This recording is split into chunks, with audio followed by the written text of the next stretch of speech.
Hey, Loco Sports fans, happy Friday. Welcome to the Loco Sports Lowdown presented by Mickelson Law Firm and WHHI TV. And we have WHHI TV's own Marcus Walsh with us tonight, along with Wes Kerr. And I'm Justin Jarrett, the founder of this little sandbox we call Loco Sports. And man, it was a good night for Loco sports person to be out.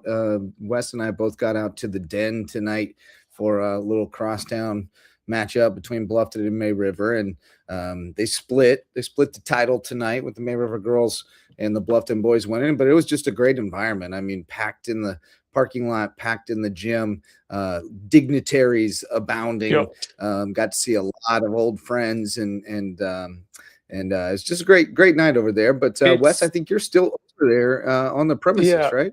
yeah. I mean, you know that with just how big this rivalry has become, and how packed it was out there from start to finish. Even the girls' game was Yep. a tremendous scene, and you got to see just a huge student section, both Bluffton and May River. May River traveling well, and not too far for them to travel. I mean, it's this is the marquee rivalry in the Low Country right now, and I think both games kind of went as we expected them to, although I kind of thought that boys game was going to stay tight until the end, but maybe we were just couldn't find that groove on offense, and Bluffton was really able to do what they do best, distribute the ball well, take advantage of their physicality, and find a way to really take over that game with a mix of Harry Skinner doing his thing and Malcolm Gordon, who was terrific in several facets of that game tonight. But River was able to hang in there. But once the threes started falling in the second half for Bluffton, completely different story. And that big 13-0 run, I believe, in the third quarter, kind of led the Bobcats to the kind of cruise control down the stretch in this game. Certainly saw Yeah, that too on Tuesday when I saw the Bobcats in action. They play for a full 32 minutes and they I do. really can impress a bunch of people with their ability to shoot the basketball. I mean, the yeah. threes were not falling. The threes were not falling early, but once they did, obviously that was a big difference in this game. Even though Mayweather was able to hit some shots to stay competitive, but I mean, KJ Ford, for as good as he was, kind of how the team went as he went, and when he kind of Yep. got a little bit of cold streak early in that third quarter. They didn't really have any other guys who were able to knock any shots down, and give a bunch of credit, give all the credit to Bluffton's defense. You talked about Harry Skinner. Oh, he's a tremendous offensive player when he's on.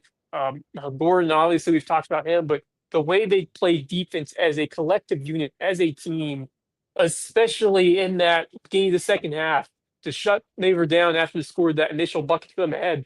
They weren't ahead at any point after that. It was all Bobcats, and they really set the tone from the defensive end of the floor, and that's something that certainly Coach Gabriel has stressed for that team to win on defense, and that's exactly what we're able to see there to push Bluffton over the top in that third quarter, which kind of set the tone for the rest of the ball game. And now you're looking at this region, and I mean, at this point, Bluffton's still undefeated. May River losing their opportunity to get them this time, and Bishop England potentially, but I mean they have two losses already. I don't see anyone else overtaking Bluffton right now to win this region. I think the Bobcats nearly have this one on lock, and crazy to say that we're only halfway through this region, but Bluffton has a chance to really run away with it now. Yeah, this game, by the way, was I don't know if we noted this, but it was tied at 21 at It was halftime. tied at halftime. Yep. Very close game, and then it just May River scored what 3 points in the third quarter. Yeah, 3 points, Put on the basket, 13-0 run, as I nice mentioned, goal. from Yeah, Bluffton in that third quarter after the game was tied at the break. But yeah, I mean, it was that initial, finally they're able to hit some threes, and they just locked down defensively. And if you can play good defense in high school basketball and able to disrupt the other offense when they're able to really look to find some good setups out there. I mean, just nothing seemed to fall for May River as we got towards the middle and end of that third quarter. Just a ton of credit once again to Bluffton, and we thought it was going to be tight down the stretch, but Bluffton just showing that They play a great collective unit, as you mentioned. In 32 minutes, they're gonna give you everything they have, and they just found a way to take that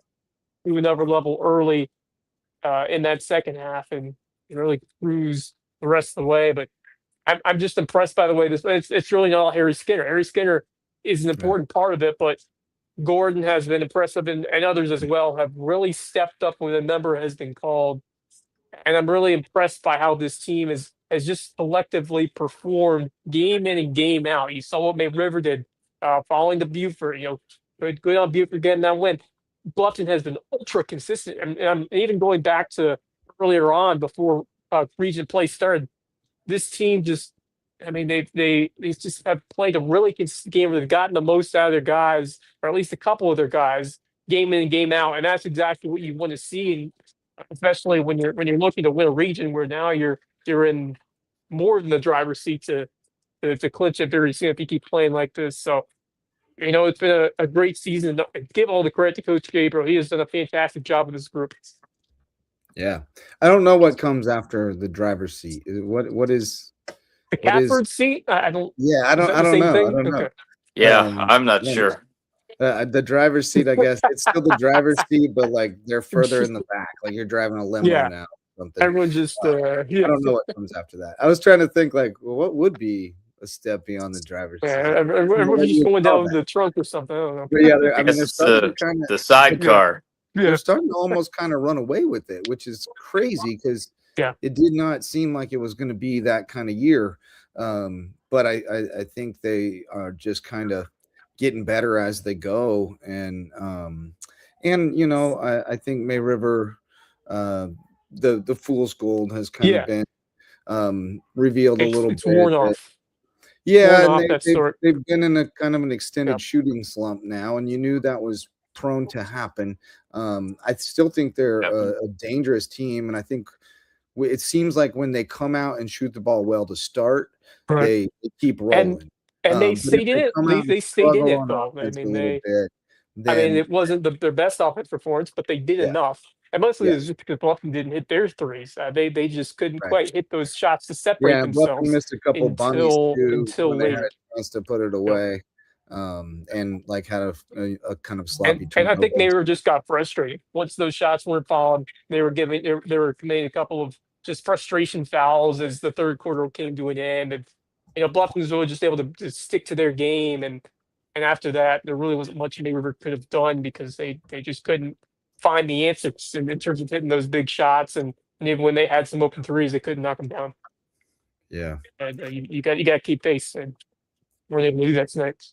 I'm trying to look up some other scores. The only one that I see that has been posted besides the one that we're talking about, Bishop England with a 62-50 win over Colleton County tonight. In the guys. Gabriel. Trying to get Coach Gabriel.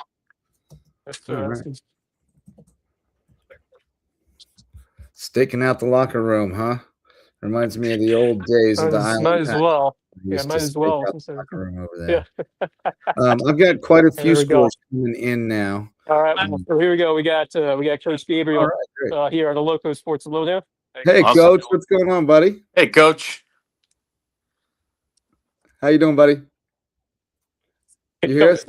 I'm sorry, Oh, you got the earphones in. All right. You gonna pass that over to Coach?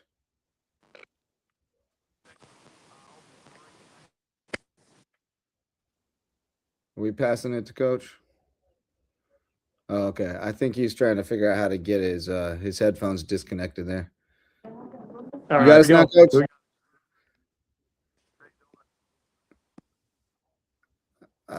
We can't hear you, Coach. We can't hear you.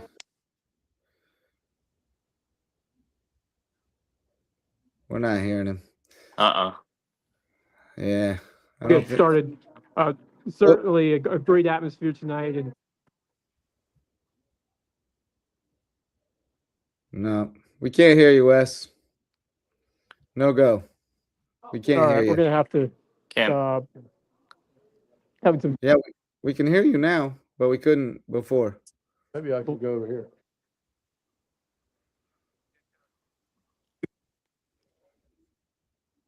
No, we don't hear it. When you turn it towards Coach, we don't hear it. That's me. Bizarre. I don't understand that. It's weird. Quite sure, but Oh, it's just cutting out. That's all it Yeah. is. It's just cutting out. I think You're it's a getting bad gremlin. signal. Yeah. okay. It's just cutting in and out. Yeah. No go. We can't hear anything you're saying, Wes. Appreciate it, Coach. And yeah, we'll talk to you later. Yeah, we'll catch up to you later, Coach. Yeah. Well, Coach, we'll Staking out the locker room with Coach Gabriel. on the show very soon, but Shoot. Yeah. That would have been good. That is what it is. Live television, folks. We made our best effort there to try to get Coach Gabriel after a big win tonight over May River. The final 50-38. And I do have quite a few finals rolling in now. On the girls' side, May River beat Bluffton 52-37. Beaufort 53-36 over Hilton Head. They stay unbeaten in region play. Bishop England 48, Colleton County 24. I am awaiting scores from the Jasper County rivalry. Hardyville up at Ridgeland tonight. JP2 44, Lawrence Manning 41 in overtime. Karen Floyd's girls with a big region win. Looking for I'll see them on Thursday, on Tuesday rather. Tuesday. JP2. Hilton Head Prep with a big win tonight. Region win 46-38. Johnny Campbell hitting me up. Aaron Cleary and Kate Pagan with 20 apiece. So Kate Pagan, an 8th grader. So good stuff over there. Dynamite player on Campbell's team. Colleton Prep 34, Dorchester Academy 29. That's a Dorchester team that beat Cross a little while ago in that Colleton Prep tournament. So that is an interesting little bit of it's a nugget. Interesting nugget. The transitive property is always fun and often flawed, but it's an interesting little bit of transitive property there. On the boys' side, we have scant scores. Bluffton 50, May River 38, and Bishop England 62, Colleton County 50. But we are looking for all the other boys' scores. Also looking for Cross at Holy Trinity if they played those once again. Those were both lopsided last time, so we'll see. But the big news of the night over at Bluffton, where the Bobcats and the Sharks split the twin bill. May River girls pulled away late, and then the Bluffton boys also pulled away late. So I think Coach Kicks has something going with those. I do too. I think they're young, but they're starting to really find their feet here. And that was an impressive fourth quarter. They dominated Bluffton, and Bobcats weren't able to do anything on offense. So give credit to Coach Kicks' defense and the way they closed out this game. And they could make some noise late in the season if they're able to continue a good run that they're starting to be on now. So I'm definitely keeping my eye.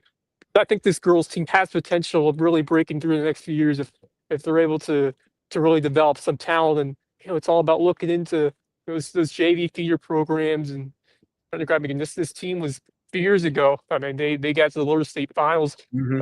This is a team. This is a school where this is a school has a great volleyball program. They have some strong girls athletics and other sports.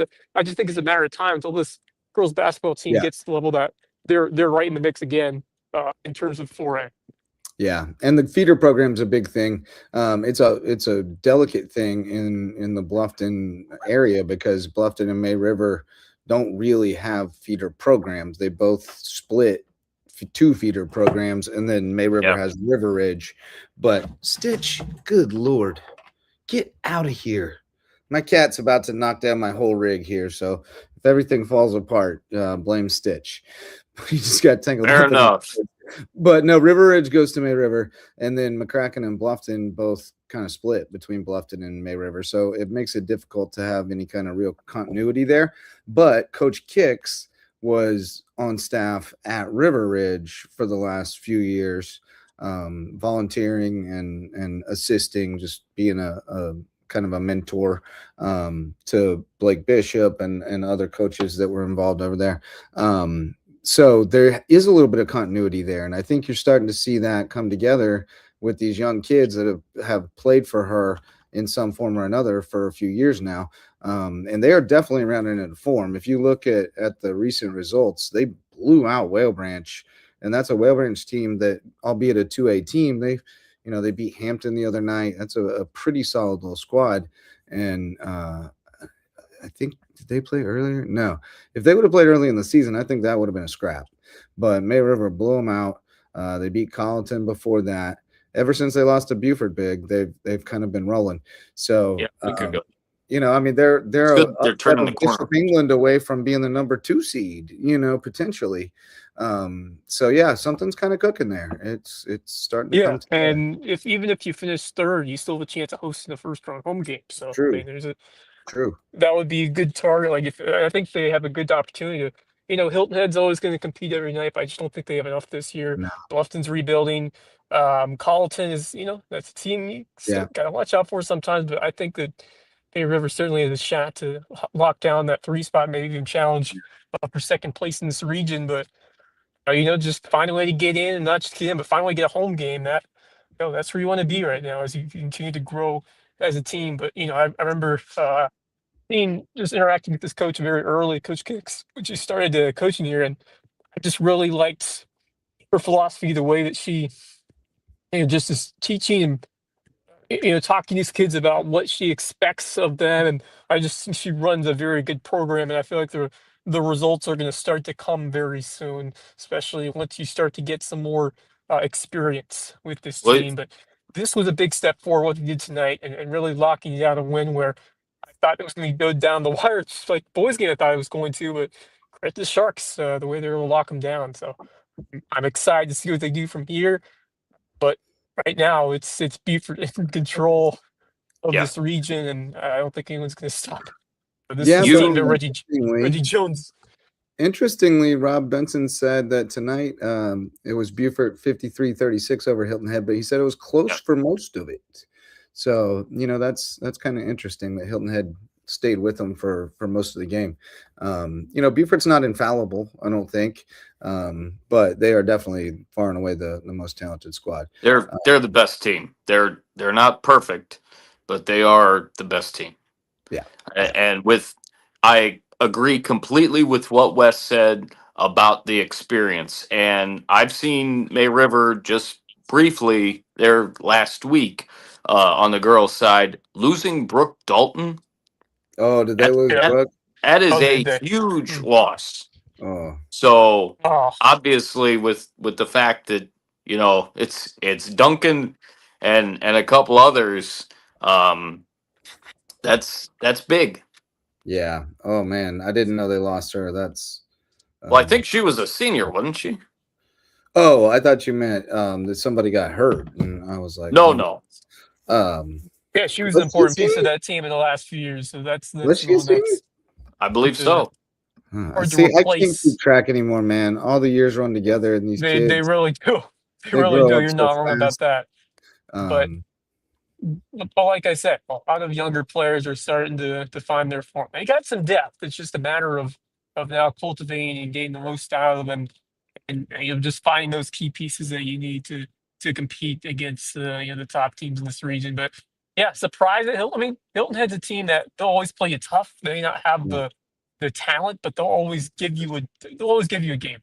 Coach Renishevsky's teams, it seems like they're always going to find a way to hang around. At least they'll try to. And good to see them at least competitive against Buford. But yeah, I agree that pretty much every team has their flaws, especially a team that Buford's still they're an excellent team, but are they ready to take that next step and knock off a team from the Grand Strand or a team from Region 4? That's to be determined. And you think that right now, from the looks of it, I think that this Buford team has that potential to be competitive, but I feel like we still have to see a little bit more and maybe even a bit more consistency from them down the stretch. But I think this Buford team, no matter what happens the rest of the way, it's been really great to see Reggie Jones continuing to do this. He has done it for a while now, and to get the most out of this group of girls and to see the rise of a player like Hayward and what she has done this year. it's been awesome. Just been awesome to see a program which has had a couple of lean years in the last this decade after Layla Warren left. Been awesome to see them back on the rise, and I think they got a great shot at locking out a region championship. Which even when Layla was there, I'm not sure they even won a region title because there were a couple of good. Obviously, Bluffton was the team to beat back then, so. With This would be a Takoya. big time accomplishment for that program, Takoya and Tatiana. But this Buford team, I think, has a chance to really cement what would be a tremendous accomplishment for this program to win a region championship with teams like May River, Hilton Head, Bluffton, even though they're down, and Bishop England, that Bishop England team. By the way, we have some realignment news. I'm not sure that we have talked about. We sure do. Probably should talk about. Just to clarify, if I can interject here, just to clarify, indeed, Brooke Dalton was a senior. I'm taking a look at the roster, and I do recall last year the sophomore senior combo of Elizabeth Duncan and Brooke Dalton. And now it's Duncan and Avery Davis. That seems right. Yeah, Duncan and Dalton. It's always the D's, the killer D's. Right. But we do have some realignment news, but let me put that on pause for just a second and shout out that I saw the region champ wrestling coach out at the game tonight. Congrats to Ashley Powell and the May River Starks for their 8th consecutive region title. They haven't lost a region duel in 8 years. And look like a pretty good contender to at least win a lower state title and contend for another state title. So shout out to those guys. May River Wrestling is rolling along. They beat Bluffton 54-9 to clinch the 8th consecutive region title. And Bluffton is a solid squad. That's probably the best competition they might get in this region or in this lower state. It's not beyond the realm of possibility they would meet again in the lower state finals. That is a realistic possibility. So they could roll into the state finals, and then it'll be a battle there. If they see Travelers Arrest again, that'll be a really good matchup. Yep, that would be a very good one. But it's shaping up that way. Battery Creek looked good the other night too, but they came up just short of a region title. They lost to Hanahan 45-36 in the championship match. So they're looking good. And I believe Bridges has their region matches on Wednesday. We have ours on Monday against Bamberg at Whale Branch. And Hagen says Wednesday about to be a late night. Better pack a 5-hour energy.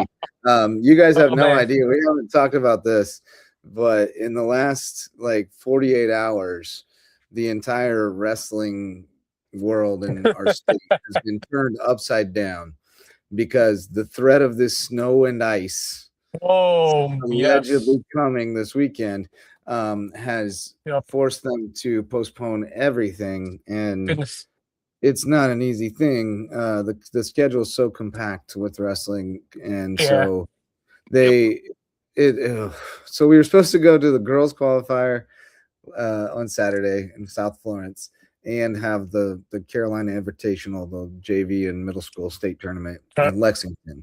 And so basically everybody in our little traveling circus was planning to split up and go to Lexington or Gilbert for the middle school thing, boys at Lexington, girls at Gilbert, or go to South Florence for the high school girls qualifier. And then we got word yesterday or Wednesday, no, I think it was yesterday, that they were postponing the Carolina Invitational until Wednesday the 28th. How they think they're going to get this thing done in one afternoon, I don't know. It'll be a late night. It's going to be Wednesday, the 28th, and then the girls qualifier. They initially moved it up to Friday to try to beat the weather, but then when they realized how many girls were entered, they realized they could not do it in one day. So they had to find a 2-day window that they could get the venue. So now it's February 11th and 12th for the girls qualifier, 13th and 14th for the boys qualifier, and then 20th and 21st for the state tournament. So it's been wild in the wrestling world. We're all trying to get our bearings. But you're right, Wes. We do have realignment news. Indeed. Proposed regions have come out, and as expected, the 4A region looks like we thought it would, with all of our teams plus Lucy Beckham replacing Bishop England as our Charleston area foil. We will be shut out of 3A. We'll have nobody in 5A, nobody in 3A, and then 2A will have Battery Creek and Bridges in the same region. Nice. And then a 1A super region with Hampton, Hardyville, Ridgeland, Royal Live Oaks, Lewis, That'll be fun. Whale Branch also. So that's going to be fun. Yeah, I like it. Yeah.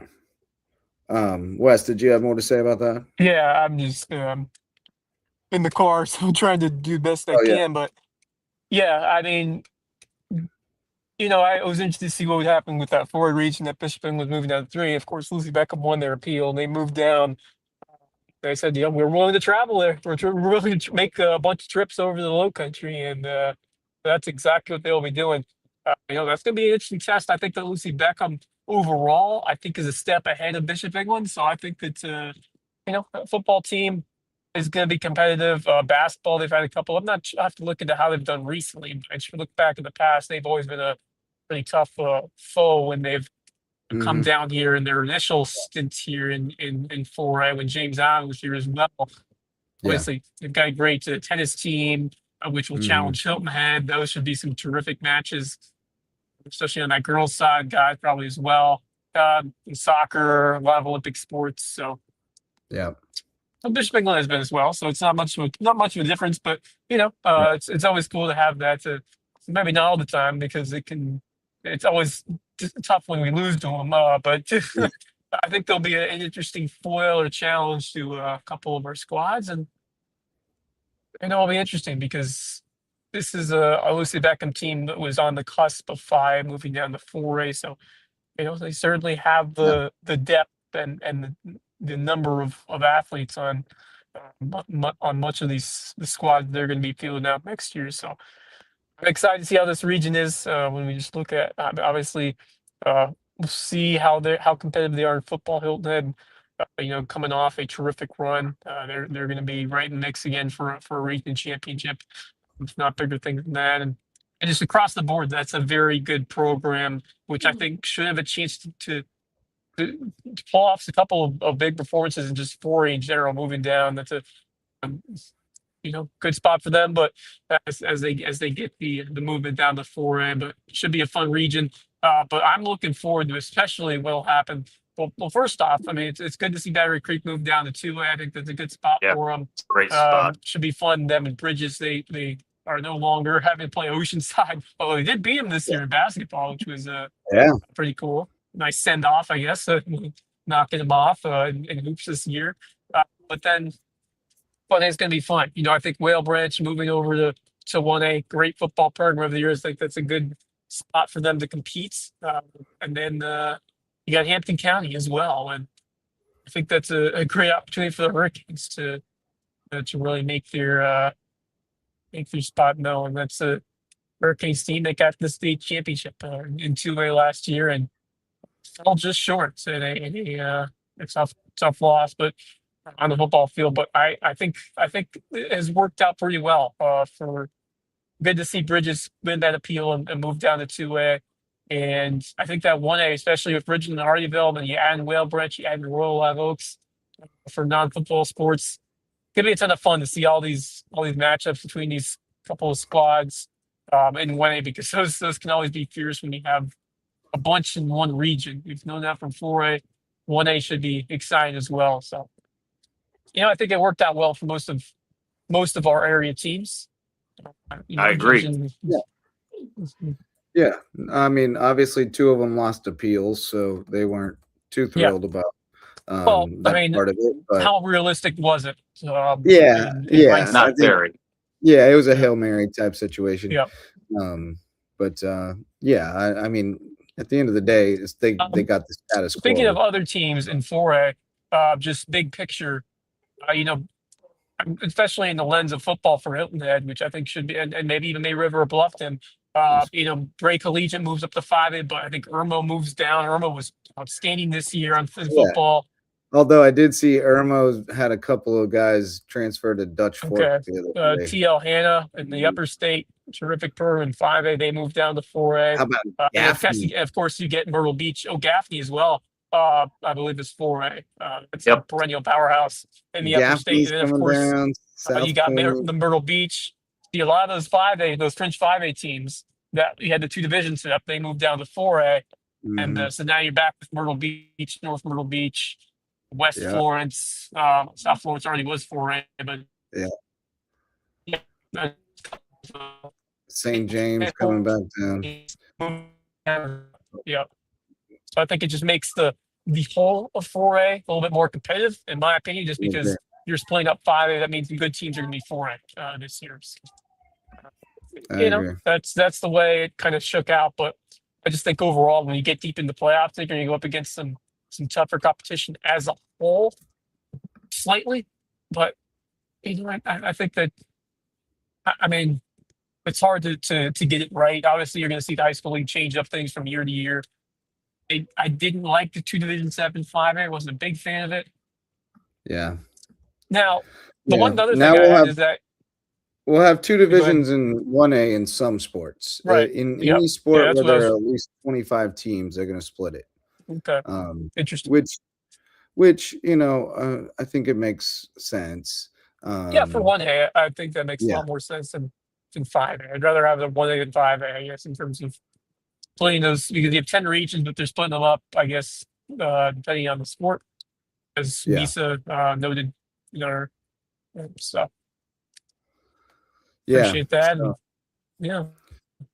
Should be interesting to see how that works out with Hardyville and Ridgeland and all these other 1A schools. Could be kind of fascinating to see how they kind of work that.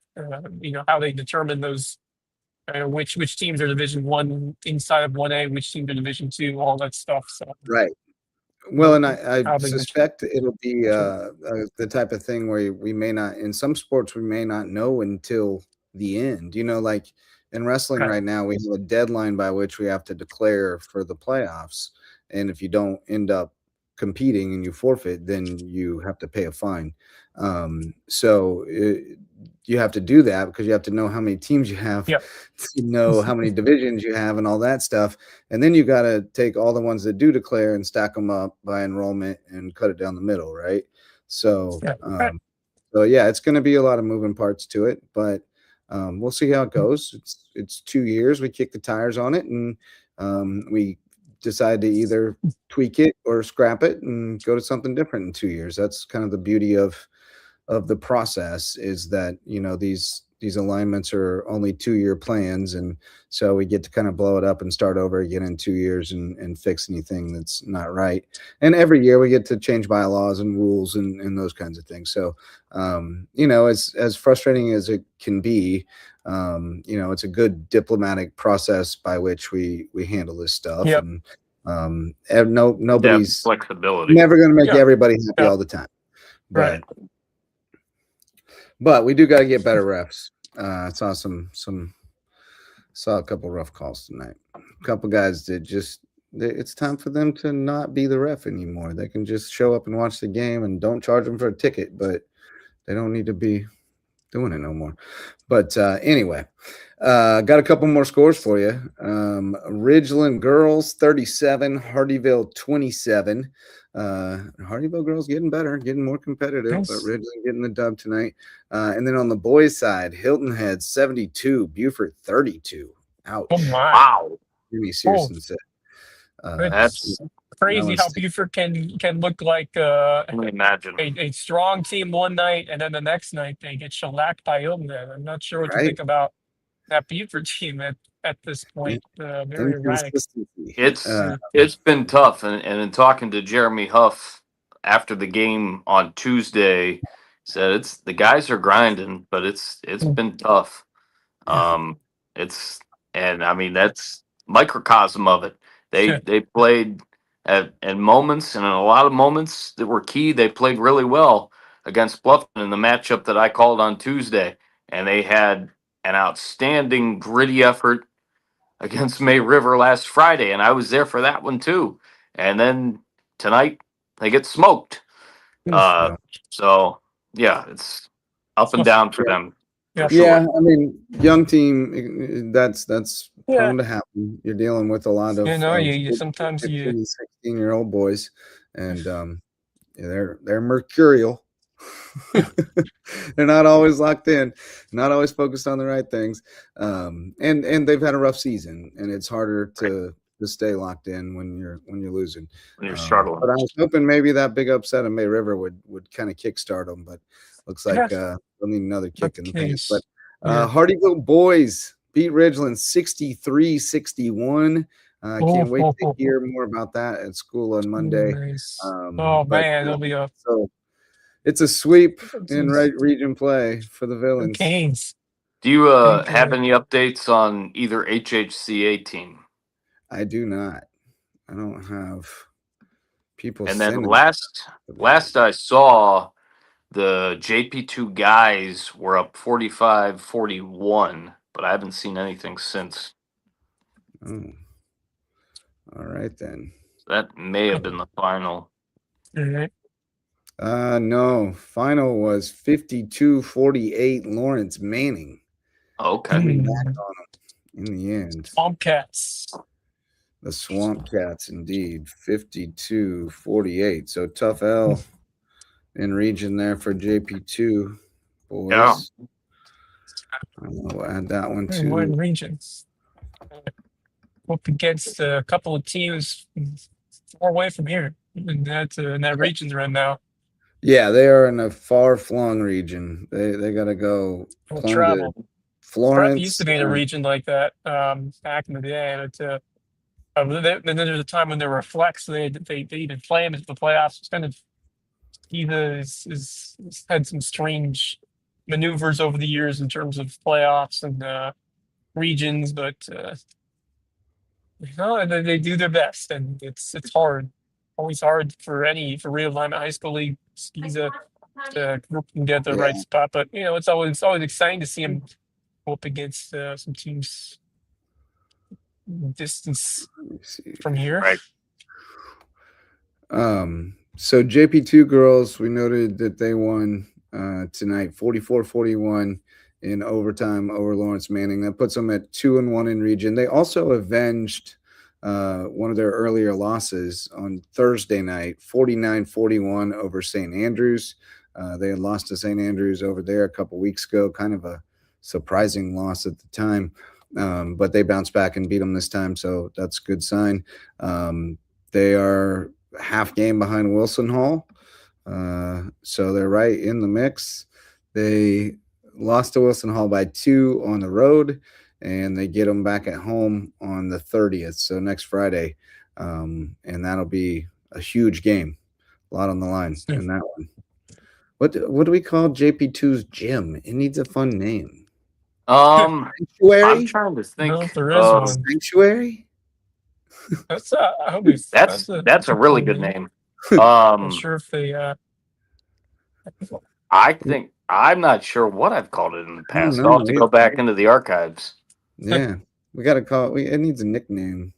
The Warrior. I know what Greg. See Deacon Brent Heathcott on Sunday. I know the wrestling coach Greg Lawns calls it the Warrior Coliseum. That just came out that I'm not going to look because I'm still on the road, but I saw a glimpse of it. Yeah, 58-50 Dorchester boys over Carlton Prep. Just saw that from Jimmy. What were you saying, Wes? I was mentioning that score that just came through and something else, but adding that one. That's what we got, and then for a couple more, we had JP2. Well, I was just talking about that the gym name. I was, you got to give a fun name to your gym, your court, whatever you want to call it. I'll look into that for sure because I'm going to be there on Tuesday. Yeah, I need a good nickname for it. So It's a good gym, by the way. It's a great really gym. nice, yeah, beautiful yeah. gym. Big fan. Beautiful gym. Great lighting. Other news, weather related changes. The USCB basketball games tomorrow in the Cove will get an early start. It'll be a noon start for the women, and then the men to follow at 2. They're playing USC Aiken, so these are big Peach Belt Conference games, big rivalry Great games. games important. Both games. Yeah, I mean, every game is important for sure. Yeah, especially for the men, though. They want to get some revenge, not just losing them in the final of the Peach Belt tournament last year, but also earlier on, very early in the season. But I think this team has changed a lot. I think just they're better and they're more refined than they were in December. In my opinion, just a better team as a whole. So that's going to be an exciting game. No matter what the records are, that game seems like it's going to go down the wire. Right. Most likely. You throw the records and the stats out with the bathwater when it comes to that matchup because it's something. Yeah, and just the parity of this conference as a whole. I mean, I don't care who you play, you're gonna be in a fight every time you're on the court, pretty much most nights anyway. But I think it's a very winnable game for the ladies as well, and they've been the big story. The men, of course, haven't, but I think the women have been the big story of what they've done. Their surge here in year 3.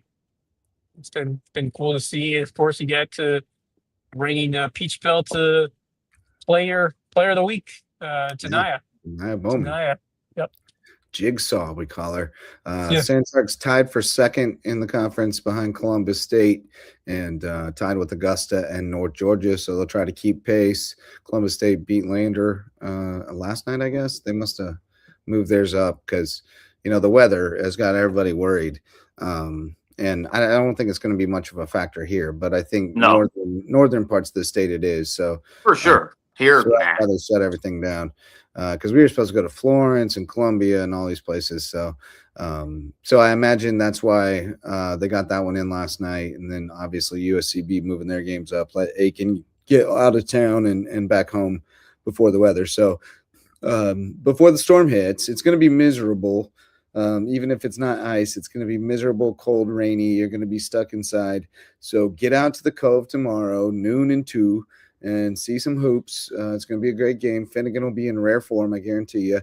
And it'll be a great day. So, and if you can't, join us on the Sandshark Game Day Network. I'll be on the call along with Jeremy Orr on the women's game and Kevin Libby with the men's game. So looking forward to that. In the Cove tomorrow. We told you earlier, but Mickelson Law Firm and WHHI TV, the presenting sponsors of Loco Sports Lowdown, and our all-star sponsors of Loco Sports. Mickelson been with us since the beginning, our founding sponsor and one of our biggest supporters over the years. They can help you with all your legal needs. They're our official real estate closing attorney and presenting sponsor of our HHCA coverage. And WHHI TV, our partners in local sports. You can catch Marcus Walsh double dipping, and you can catch him calling the play-by-play every Tuesday night on the WHHI Game of the Week. Well, you'll see him doing it if you show up to the game, but you won't see it on the TV till the weekend sports block on WHHI Sports. 4 to 7 p.m., and then every night after that at midnight. There you go. So check it out tomorrow afternoon or any late night when you're staying up late. Saturday or midnight. You had whatever floats your boat. You had Hilton Head prep against. We started off with Bluffton, Hilton Head prep, and then we had Bluffton Buford last week. Right. The other night. We've got HHCA JP2 on Tuesday, and then on February 3rd, we've got May River at Hilton Head. There you go. There's your schedule from WHHI TV, our all-star sponsor and our partner in local sports coverage. Shout out also to Twinge and Twombly, our personal injury attorney friends up in Beaufort. They got a rare name, but they provide remarkable service. Always reminds me of Sargento, persnickety people.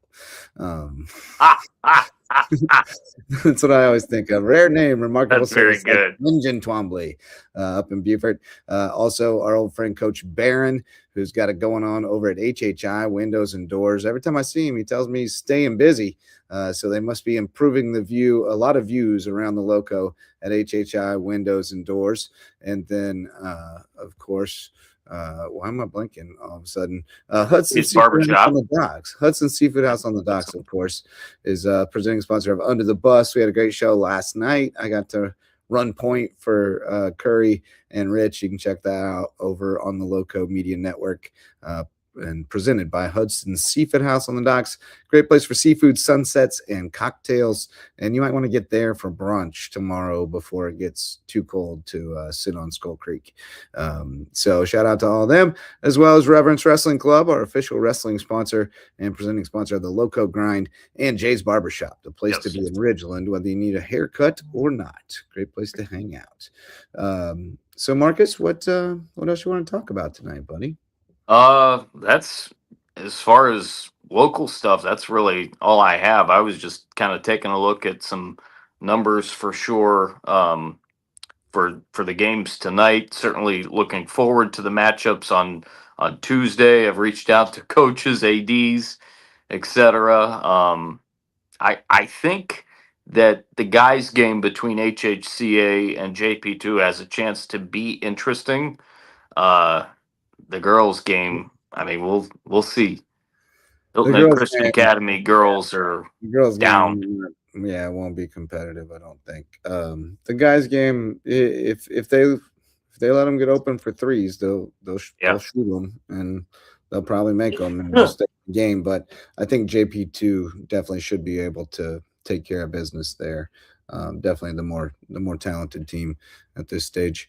But yeah, looking ahead, we all told you about the USCB games coming up on Saturday, and then it's going to be everybody sitting at home for a couple days, and then Tuesday night we'll wrap it. We'll crank it back up with all kinds of basketball games, including Buford at Bluffton, Hilton Head at Bishop England, Colleton and May River, Battery Creek going to Oceanside, a big Whale Branch Bridges prep duel. Hardyville's got to go to Bamberg, always tough up there. Ridgeland got to go up to Allendale. You'll be at HHCA JP2. Andrew Jackson at Cross, and Hilton Head Prep girls hosting the Savannah Jaguars. So lots going on Tuesday night, but a couple slow days ahead. I'm looking forward to breathing this weekend. I was going to be coaching wrestling, but now I've got an unexpected weekend off, so I'll go check out the Sand Sharks in the morning, and then in the afternoon, and lots of football this weekend. And did I hear you say that Jeremy Orr is joining you for the women's game, and Kevin is joining you for the men's game? Yes, sir. Because I think that might be, is that Kevin's first appearance calling a men's game? No, I don't think so. I think he called one with me at some point, but I could be wrong. He would know better than I. Interesting. But I feel like he called one with me. I feel like he did a double header with me at one point. But I could be wrong. You probably know better than me. There's Wes. Wes, we just read sponsors, and we're kind of ready to move into parting thoughts, unless you have something pressing. I mean, nothing too much. Just taking a look at the standings in the Peach Belt. I mean, both teams are half game behind first place. I mean, that is once again pretty. Well, they're now a full game back because things have changed, I guess, since the last time we Lander and Columbus State played again. But yeah, you can see the women's standings there now. Yeah, it's pretty cool to see them, both these teams, right on the cusp of the top spot. Absolutely. Right there. Also, same deal. Yep. So big games. 7-3. Yeah, Columbus, although now game and a half back. Columbus State 9-2. So right. Which obviously, and this is a team that they lost to by 4. You look 79-75. So I mean, it was a 4-point game, the first meeting, and they'll get them again in February, which will be at the Cove Wednesday, the 11th of February. So mark that date down, especially the women's game. That's a big time opportunity. Got to find a way to keep taking care of as many games as you can, and get ready for what should be a really fun 5-game homestand starting next Saturday. You got Aiken, you got one more at Augusta, and you got 5 in a row at home, which is pretty cool. We just got a score in from the Stricklander from out in Hampton County. PHA boys 61, BA 55. And congrats to Davion Glover from Patrick Henry for scoring his 1,000th point. Fantastic. Awesome. Congratulations. Big milestone. So the Patrick Henry boys, the Pates, get the win. Yeah, speaking of Pats, that will turn the right into my. We call them the Pates. Actually, I was talking about the conference championship games going on this weekend. Yeah, for Pats, but really I call them the Pates because it's short for Patriots. Yes, so the Patriots of Patrick Henry, who we saw him win a football championship of their own a few years ago, which was just tremendous. That was great. That was a ton of fun. But what I really want to talk about is the NFC side. Yeah. And that is because our guy, Poona Ford, is getting ready to play in the NFC Championship game and continues to get high praise from Pro Football Focus, among others. He has an 87 run defense grade, which I believe is pretty high and one of the top in terms of in the league in general, but also I'm trying to find the mention of him I saw a couple days ago. I had my phone's dead, so I can't grab it right now. I got to charge it, but I saw something about basically of how dominant or how important Poona Ford has been to. Yeah, they call him like a unknown superstar or something like that. I saw that post. Yeah. But pretty cool. This is a guy that for sure.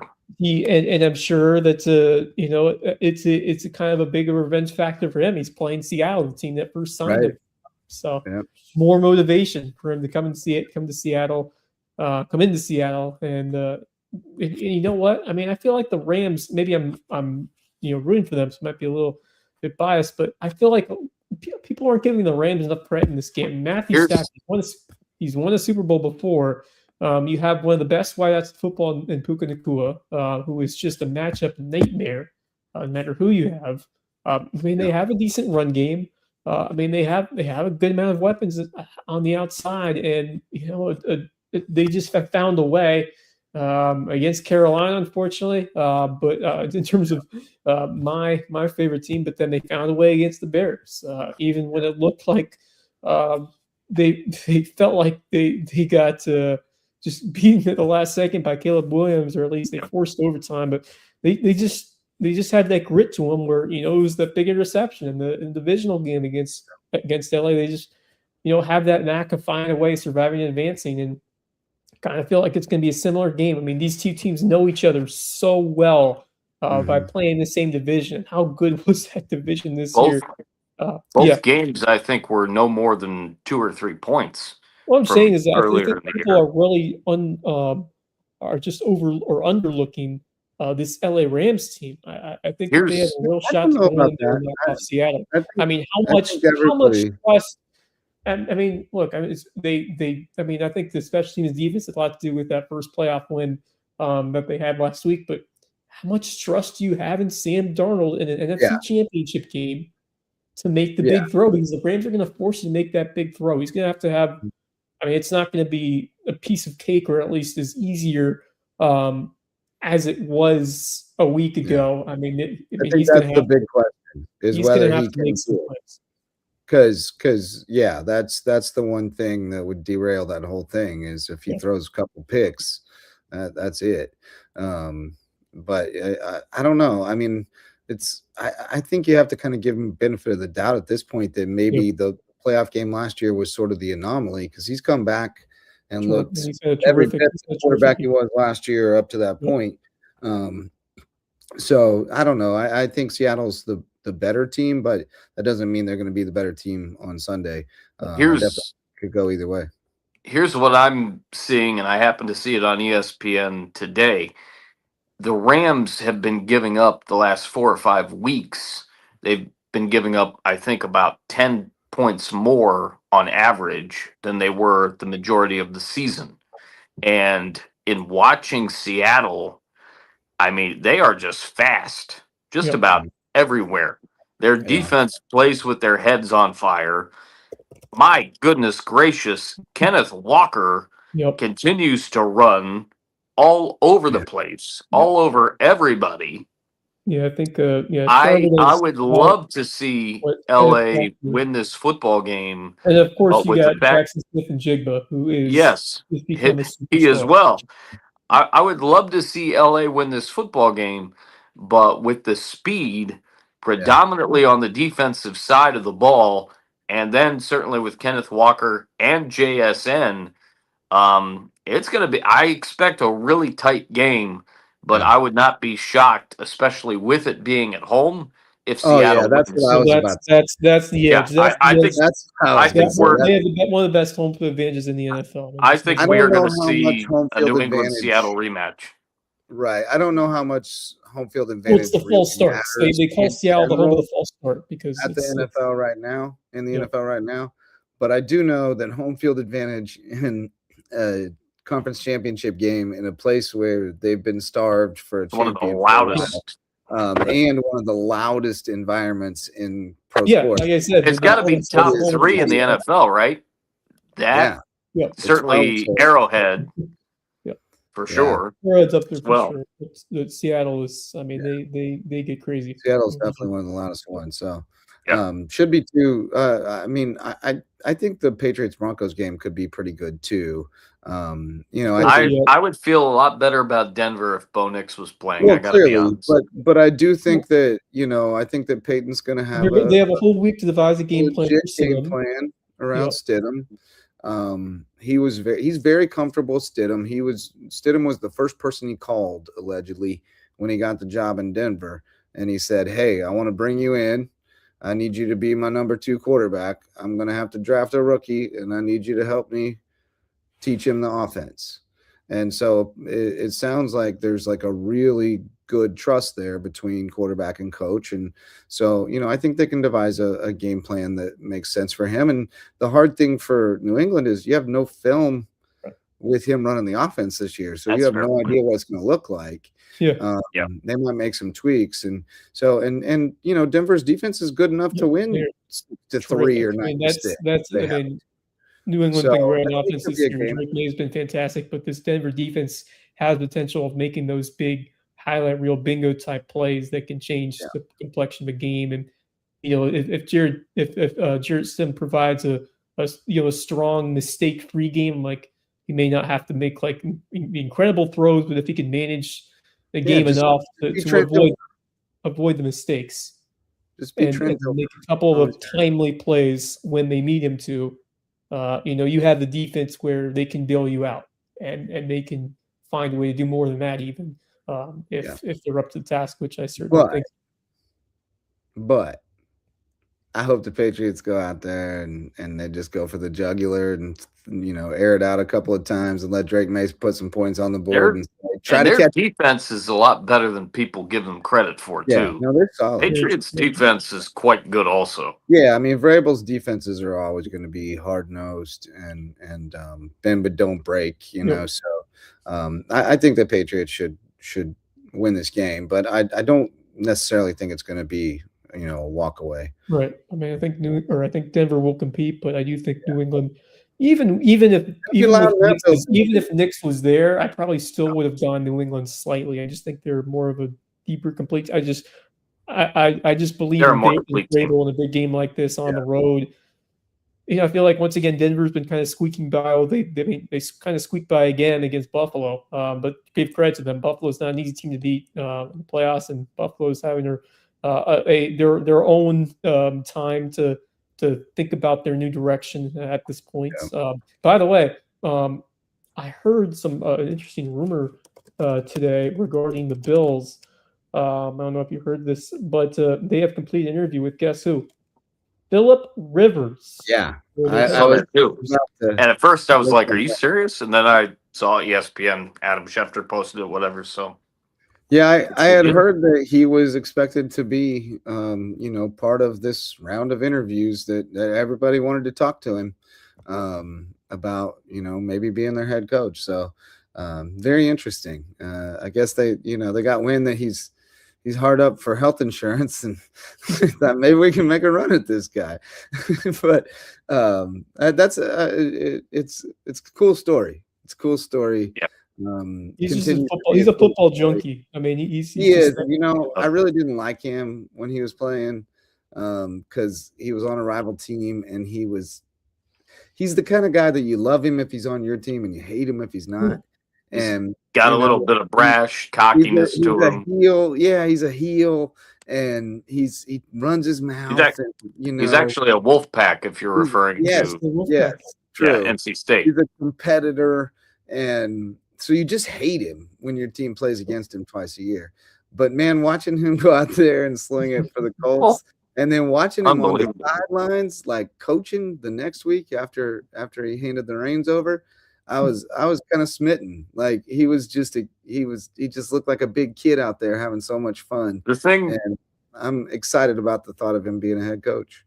The thing that I love, and it'll be really interesting, I'm sure he'll continue this.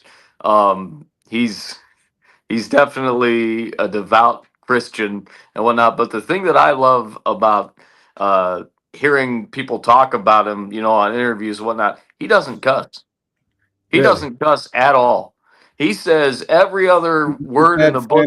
Tag gummit, gee willikers, you name it. He does not swear. So I've actually heard him. He can be riled up and mad at the world and whatnot, and he does not cuss at all. It's hilarious. Son of a monkey. I'll be a son of a monkey's uncle. Yeah, that's split 3 ways and sanded. I mean, yeah. I wish I had that willpower. You said something earlier, Marcus, about playing with their hair on fire, but the Rams are actually playing with their feet on fire. I don't know if you guys saw this, but Puna actually. Okay, which vets gave you the idea? Al Woods. Shout out Al Woods. Who did? Al Woods. Al Woods. Okay, wow. And so how many times have you done that? Just like when it get cold, like we played Green Bay one year. Okay. It's like just cold games like this when it get like real cold. And how does it help? It makes your feet warm? Yeah. Wow. It helps. Ask the company. I put them on. They did it. He said did you bring your own cayenne pepper? Like where did you get it? Bird had it. I told Bird earlier in the week he had it ready for us. I heard this your, now. Equipment? Yeah. Okay. Wow, that's awesome. Yeah. The cayenne pepper. That's right. Cayenne pepper in the socks. I also heard on the broadcast that they traveled with a literal ton, 2,000 pounds of cold weather gear. Oh, wow. That's crazy. Insane, right? And cayenne pepper in the socks, but that's incredible. All right. Parting thoughts, Marcus? Well, I think I am thinking we're going to see a Seattle-New England rematch. But good luck to LA. Good luck to Denver. Good luck to Seattle. Good luck to New England. This has been a wild NFL season for sure. Playoffs for sure. It's been nuts. And I think we're in for a good Super Bowl regardless. Some unfortunate news because of the storms that are projected to certainly affect our part of the country and whatnot. Well, a lot of the country, but our part as well. Dickie V was supposed to make his 2026 debut, not his season debut, but his 2026 debut at North Carolina, Virginia with Dave O'Brien and Corey Alexander, and that unfortunately is not happening.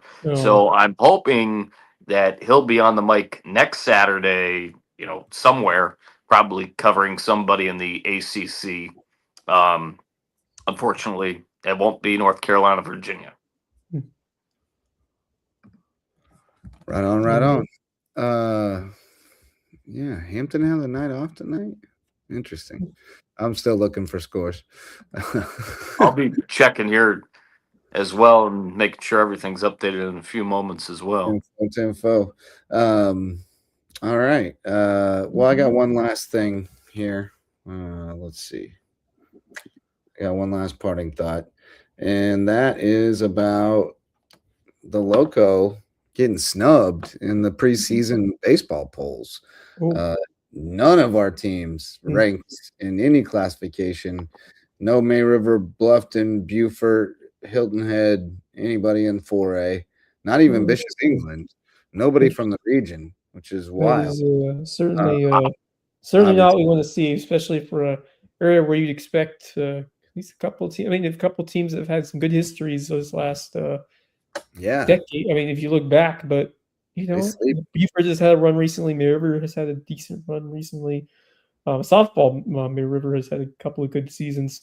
On the baseball side, it's been up and down. It really has, and you hope you're going to be able to prove them wrong and have a couple of teams that will be competing or at least attempting to go deep once we get to the spring season. But yeah, I mean, especially for a May River team, that it seems like the first couple of years, it seemed they always had a good core of players on that group, and they had the guys they needed. They had a good rotation, and it's just things have kind of gone the other way very recently. You hope that changes, but it's shocking. It's shocking for an area where you'd expect to have several schools competing in baseball, and and on the other side, I think that softball is starting to grow a bit, especially with Colleton's success and with May River's success last year. That's been a great softball program. So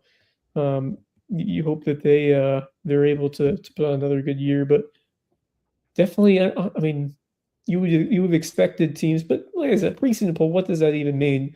It's about how you perform in the season, and gives you that added chip on your shoulder for all these teams. And snake in the grass. Yep. But I expect Hilton Head will be really solid. They were a really young team last year. Came on strong at the end, had a good playoff run.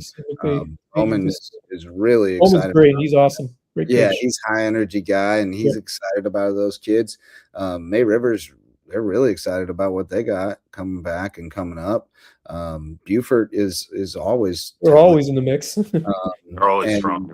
And then, of course, Bishop England is going to be good.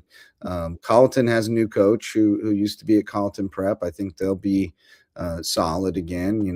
Good enough that when their aces pitching, they got a shot. Although they'll miss our guy Davion Varner.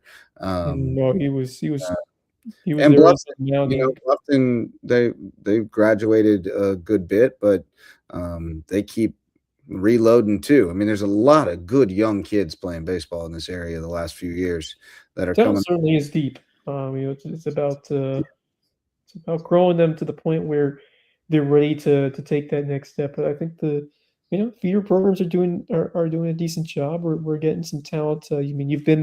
You've coached for a long time. That a lot of these kids because Truman's got my cohort's in freshman year now. So these kids that we saw play 10U ball, 12U ball a couple of years ago, they're playing high school ball now. I mean, it goes by.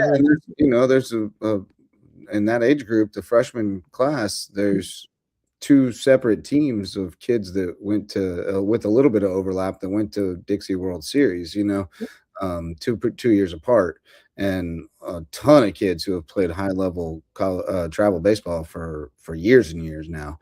There's seasoned baseball players coming into all of those programs right now, and so the next few years should be telling, and then there's more coming behind them. It's just growing, so it's going to be good times in the near future, and I think they're sleeping on us this year. I think all those teams are going to be pretty solid, and will contend for a top 10 type spot. So it's almost baseball season, boys. Almost. By the way, I mean, started early. We're a week away from opening weekend at the Ville, or at the Richard Gray, whatever you want to call it.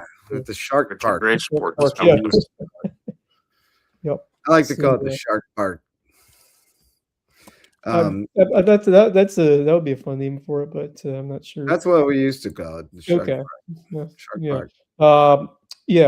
They're taking the baseball team is playing Davis and Elkins for a 3-game series a week from January 30th and 31st. A week from today. February 1st. And then softball is on the road. Softball is on the road. They won't be home until the 13th of February in their Low Country Classic tournament. So softball starts on the road. Baseball will open at home. They got 7 straight at home.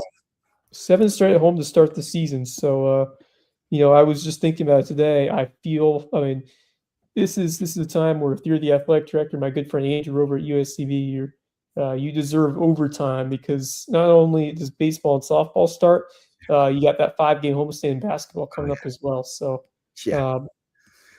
Peachbell didn't do us any favors with the schedule this year, putting all the home basketball games during crossover season. That's tough. But our best wishes to the Sandshark Sports Information and admin teams. But no, I'm excited to get our first look at that baseball team. Obviously going to be a little different look this year. A lot of new faces. New head coach. Who's been around the program. So it's not a totally fresh start, but a lot of new names. And I haven't even dug in and started research. Yeah, I've looked at the roster, but I got to dig deeper into the kind of the inside baseball of some of these names in terms of who we think could make those leaps this year. So I'll definitely have to get in touch with the new head coach. Zach Calvert's back on the roster, which is good. Yep. Yeah. Okay. But I'm excited. I mean, I looked at baseball and softball rosters a couple of days ago, and man, there's so many new faces on both sides this year. There are a ton of new faces. It's a lot of people too. Goodness. So seems like a lot. Yeah, we're getting close to crossover season. Yes, sir. Spring practices. Well, it's already open season for spring, so everybody's already doing something. But they begin in earnest February 2nd. So we're rolling over into it. If anybody wants to coach softball and get paid for it, I need assistant coaches at Hardyville. So get in touch. Hit me up. Got paid coaching gigs in other sports too. You want to be a head baseball coach? I'll be a recruiter in the building.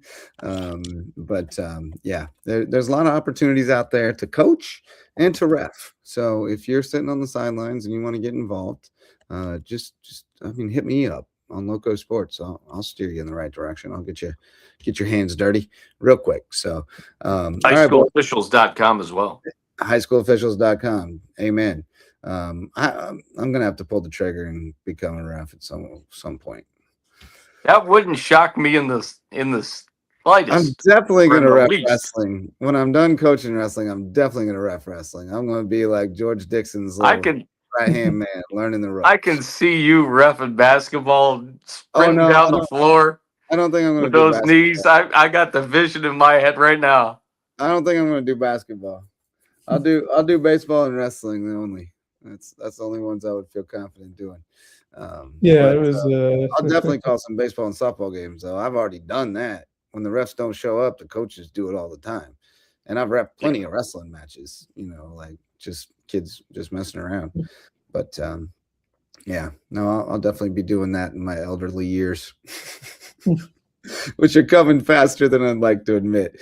Good stuff tonight, boys. Everybody stay warm and stay safe and get some rest this weekend because, as we said, crossover season's coming, furious finish to the winter season, and then firing up to go outside and play ball all spring and run track and all that stuff. So going to be good times. Looking forward to the winter sports season as well. We got wrestling playoffs coming up very soon. Starting next Saturday. Yeah. Yeah, they start next Saturday. So it's coming to a head quickly. And that's what I said when they start rearranging the wrestling schedule at this time of year, it gets dicey because it's very compact. Yeah. We're down to it and we're rolling. So championships coming over the next month, and we'll keep you posted on it here on LOWCOSPORTS.com. Thanks for joining us tonight. Thanks to all of our sponsors, especially the OGs, Mickelson Law Firm, and our All-Stars, WHHI TV. Thank you, Marcus Walsh and Wes Kerr, and thank you for showing up to listen or watch. That's going to do it for this one, and we'll see you. We definitely got Sunday night shows. We're going to have the Hoops Report and the Loco Grind, and then we'll play it by ear whether we see you Monday or Tuesday for the Loco Sports Lowdown. But until then, I'm Justin Jarrett for Wes Kerr and Marcus Walsh. Y'all go Loco.